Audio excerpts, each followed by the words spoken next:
എവിടെയോ വായിച്ചൊരു വാചകമുണ്ട്. നല്ലതാണെന്ന് തോന്നിയോണ്ട് മനസ്സിൽ കുറിച്ചിട്ടതാ. പുറകോട്ട് നോക്കി സങ്കടപ്പെടരുത്. കാരണം നമുക്ക് സഞ്ചരിക്കാനുള്ളത് മുന്നോട്ടാ. ആ മുന്നോട്ടുള്ള പാതയിൽ നമ്മൾ ഇതെല്ലാം വെട്ടിപ്പിടിക്കും. നഷ്ടപ്പെട്ട സ്നേഹം നമ്മൾ തിരിച്ചു പിടിച്ചില്ലേ, അതുപോലെ.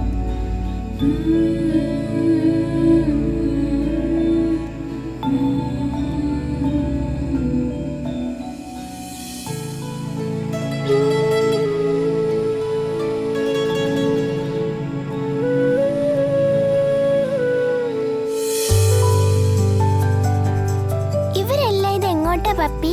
കണ്ടിട്ട് ഇവർക്കെന്തോ ആഘോഷ പരിപാടി ഉണ്ടെന്ന് തോന്നുന്നു സത്യേ. എങ്കിൽ നമുക്കൊന്ന് ഇറങ്ങി നോക്കിയാലോ? ഇവരുടെ സംഘത്തിൽ എത്ര പേരുണ്ടെന്ന് അറിയാലോ. ഇറങ്ങണോ? ചുമ്മാ ഇറങ്ങാന്നേ, എന്നിട്ട് ഉറക്കം വരുമ്പോ ഒന്ന് കിടക്കാം. പപ്പി, നമ്മൾ എന്തിനാ വന്നത്? കാഴ്ചകൾ കാണാനല്ലേ.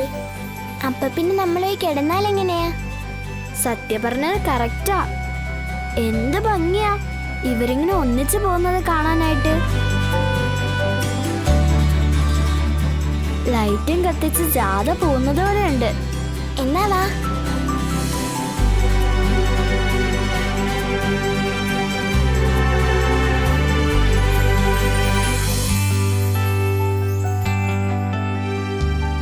അച്ഛനും അമ്മയും അവരടുത്ത് പറഞ്ഞിട്ട് പോയാലോ? വേണ്ട, ചിലപ്പോ പോകണ്ടെന്ന് പറയും. നമ്മൾ പോകുന്നത് അവരറിയണ്ട. അത് വേണോ സത്യേ? നമുക്ക് പെട്ടെന്ന് പോയിട്ട് വരാം പപ്പി.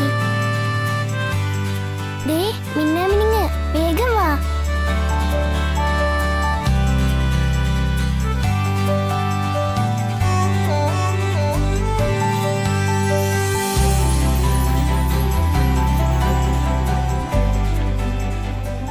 സത്യേ, നമുക്കൊന്ന് പറഞ്ഞിട്ട് പോയാലോ?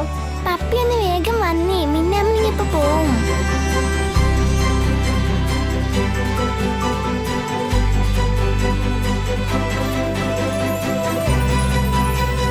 വിഷ്ണുട്ടാ, ഉറങ്ങണ്ടേ? ഉറങ്ങണോ? അവിടെ കുട്ടികൾ രണ്ടുപേരും ഉറങ്ങിക്കാണും. എങ്കിൽ പിന്നെ നമുക്ക് എന്തെങ്കിലുമൊക്കെ പറഞ്ഞ് നേരം വിളിപ്പിക്കാം. അതെ, ഇത് നമ്മുടെ ഫസ്റ്റ് നൈറ്റ് ഒന്നും അല്ല. വേണമെങ്കിൽ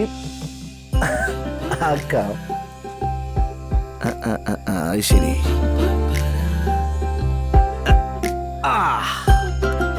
ഈ കാനന ഭംഗി ഇങ്ങനെ ആസ്വദിച്ചുകൊണ്ട് എവിടെയോ ബാക്കി വെച്ച നമ്മുടെ പ്രണയ സങ്കല്പങ്ങൾക്ക് ഒരു തിരിച്ചുവരവ്.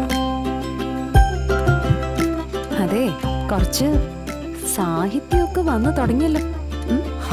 ഇപ്പൊ ഉണ്ടല്ലോ, ഒരു പേപ്പർ മേനം കിട്ടിയിരുന്നെങ്കിൽ ഞാൻ ഈ സെക്കൻഡിൽ എഴുതി തരും. നല്ല ഒന്നാമതൊരു പ്രണയ കവിത. പക്ഷെ ഒരു പ്രശ്നമുണ്ട്, താനിതുപോലെ അടുത്ത് വേണം. എന്റെ വിഷ്ണുവേട്ടാ, ഞാൻ കൂടെ ഉണ്ടല്ലോ. ഇനി ശാലിനി എന്നും കൂടെ ഉണ്ടാവും. ഓ